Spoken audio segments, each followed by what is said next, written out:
j'ai été pendant un moment responsable des admissions et des concours, puisqu'on avait des systèmes d'admission et concours.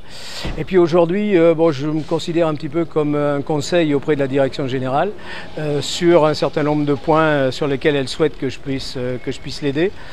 J'interviens également au niveau des élèves de première année pour les aider un petit peu à réfléchir sur leur avenir professionnel, à mettre en place des projets personnels. J'interviens également en troisième année dans le domaine de gestion des ressources humaines, qui est un de mes domaines de compétences. Et donc voilà, à la fois conseil et puis également enseignant à l'école. Et dans ce cadre-là, je me déplace 3 fois par an au moins. Novembre, là ça va être j'ai fait des cours, il y a la diplomation. Et puis février et avril pour également donner des cours en gestion des ressources humaines. Subdeco est une école prestige avec bien de partenaires hors des frontières du Cameroun et en France précisément. Nous en avons un parmi nous. Cher monsieur, est-ce que vous pouvez nous présenter ? Oui, je suis Alain Kruger, je suis le directeur des MBA ESG à Paris et également j'ai la charge de la direction de la formation professionnelle pour le groupe ESG École de commerce à Paris et en France. Voilà. Alors, est-ce que vous pouvez nous édifier un petit peu quels sont vos rapports avec Subdeco Yaoundé ? Alors, Subdeco Yaoundé fait partie de nos 10 partenaires internationaux. On en avait 15 il y a encore 3 ans, mais on a fait un petit peu de ménage, si je puis dire, puisqu'on a cherché à garder que nos meilleurs partenaires.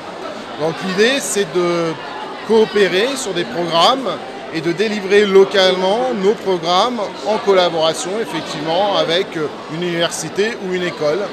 Il se trouve qu'au Cameroun, le choix a été fait de collaborer avec Subdeco Yaoundé, qui nous a semblé le partenaire à la fois le plus solide et le plus sérieux pour nous représenter et délivrer de fait nos diplômes. Les petites choses et les petits endroits qui me manqueraient si je ne les voyais pas, j'ai tous mes frères de Bangafokam dans l'ouest, côté de Bangandé, où je me rends régulièrement.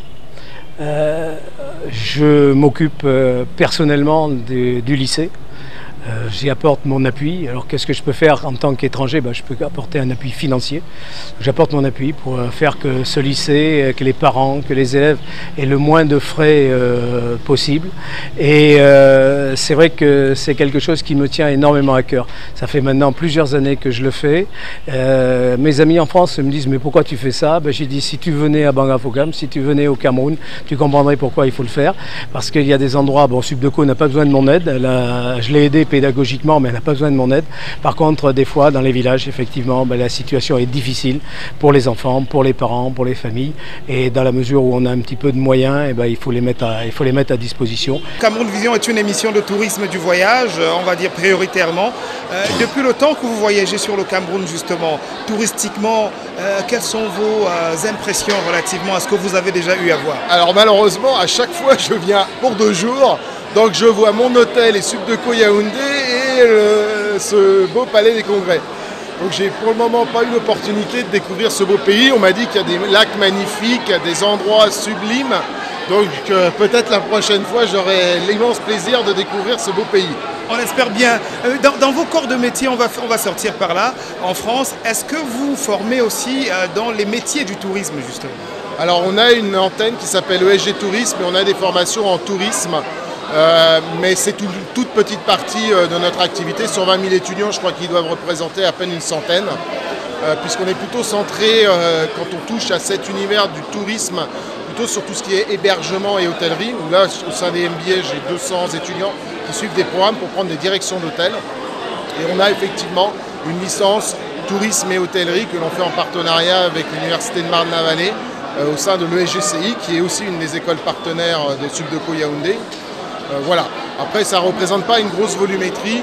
Le marché, en final, la question qu'on se pose toujours, c'est quelle est l'employabilité des étudiants ? Et il se trouve qu'en France, en termes de besoins d'emploi dans l'univers du tourisme, c'est déjà très bien pourvu. Donc il n'y a pas besoin d'en former non plus des centaines chaque année.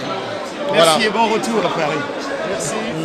Voilà donc les édifications de l'un des partenaires de l'école supérieure de commerce et de gestion des entreprises, en abrégé Subdeco Yaoundé Cameroun, qui en est aujourd'hui, on va dire, l'une de ses diplomations, la remise des diplômes aux lauréats. Ce partenaire qui vient de Paris et qui vous a suffisamment édifié sur ses relations avec les études supérieures sur le continent africain et précisément au Cameroun avec le cas Subdeco, en précisant que voilà, pourquoi pas dans les prochaines années, Subdeco formera les gestionnaires des sites touristiques du Cameroun. C'est ça le motif de notre présence ici.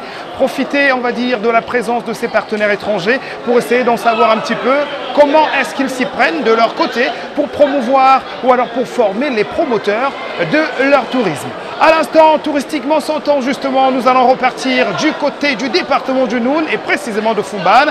On a parlé du Ngouan pour vous dire un petit peu ce qu'est le Ngouan dans le reportage précédent. Son contenu à présent partant, on va dire, du comice agropastoral à l'élection Miss Ngouan, en passant par la marche historique.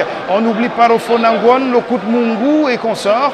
Direction donc cet élément qui est le grand reportage du jour qui revient justement sur le contenu du festival Ngouan en s'appuyant, on vous le précise, sur l'édition 2012 parce que Cameroun Vision était bel et bien présent à ce double événement qui célébrait non seulement cette énième édition du festival mais aussi la 20e année d'accession au trône du sultan Bombon Joya. C'est le doyen Jean-Vincent Chinéum qui vous en donne le contenu et c'est maintenant.